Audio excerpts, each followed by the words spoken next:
చిన్న పిల్లాడు పెంకి పిల్లవాడు ఎక్కడైనా వాడుంటే వాని పని ఎప్పుడు పెంకితనం చెయ్యడమే. ఓ షించాన్ నా పేరే షించానే, అల్లరి ఇష్టమేలే, ఎవరేమి చెప్పినా నన్నెవరు అపలేరే.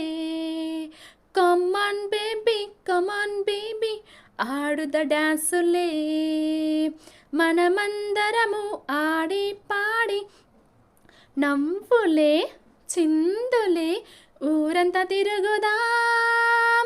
ఒక చిన్న పిల్లాడు పెంకి పిల్లవాడు ఎక్కడైనా వాడుంటే వాని పని ఎప్పుడు పెంకితనం చెయ్యడమే. ఓ షించాన్ నా పేరే షించానే, అల్లరి ఇష్టమేలే, ఎవరేమి చెప్పినా